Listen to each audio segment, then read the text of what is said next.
time. We're hosting former Attorney General and Public Service CS Justin Muturi. Just before the break, we spent some time trying to understand the abductions. His son was abducted. He tried to access information, trying to understand by Nudin Haji, no less, trying to understand what was happening, trying to get to the bottom of it. And he says, while standing right next to President William Ruto, he made a call, and after that, his son was freed, I believe. And the question I asked before the break is, after going through something so traumatic and tumultuous, why then stay in office? To what end? And maybe we'll start there. Why stay after all of that? Good question. Thank you, Janet. I went through a lot of soul searching, and at a point asked, is it worth it? And after consulting a number of close friends, many advised that please stay put. Maybe there's a lot more you could be able to gather about what your administration is doing, and at an appropriate time, let the world know. And therefore, somebody would really have it. When the cabinet was dissolved on the 11th of July, I remember the president farbored. If you remember his statement, he even was talking about the Attorney General of the cabinet.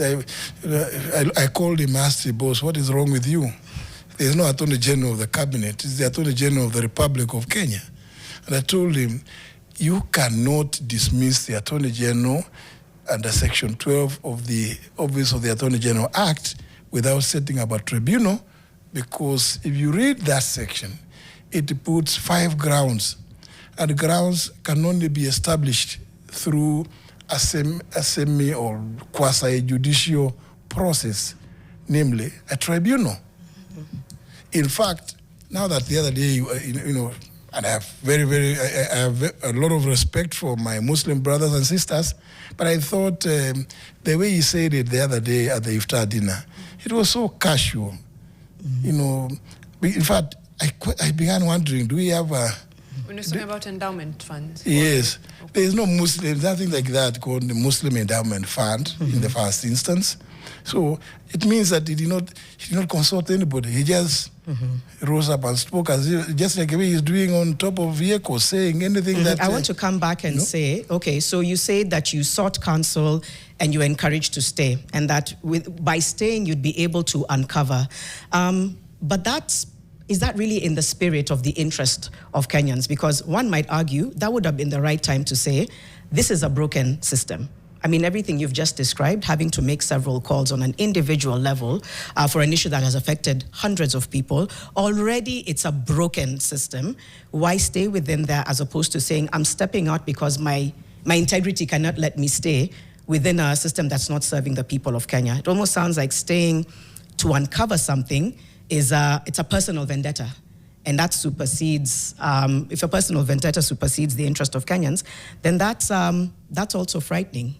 So why didn't you choose the route of saying, this is wrong, I don't believe that this government is running effectively and transparently, and I'm now going to step down? I don't think whether one can describe it as vendetta. I did not have any vendetta against anybody.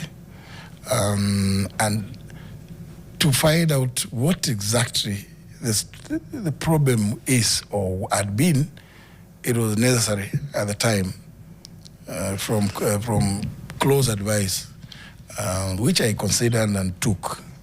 It was necessary that as long as it suited. Were you not privy to abductions and extrajudicial killings before the abduction of your son? Because again, these are not things that are new to us. These are things that have happened in previous administrations, in the current administration. So are you saying that this was the first time that you came across genuinely, from someone who sat on the National Security Council, this was the first time you came across an abduction when it was your son?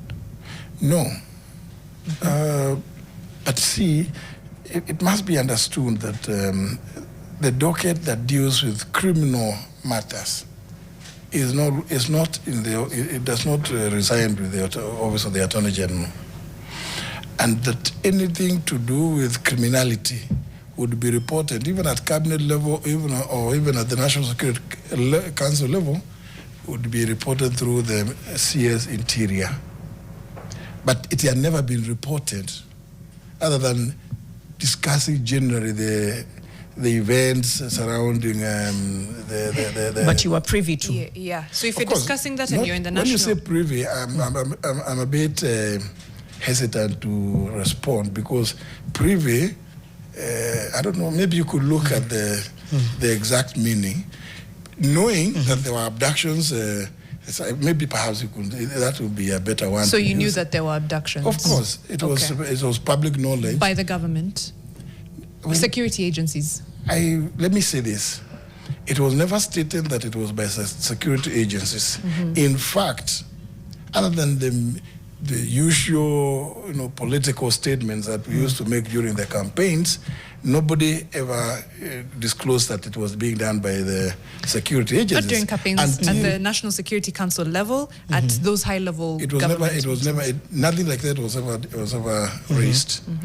And other than recently, on that 31st, when the president himself disclosed to the nation and the world that he knew of a police squad that had been previously involved in the killings and dumping of bodies in River Yala and the river, he himself, and which he said he disbanded.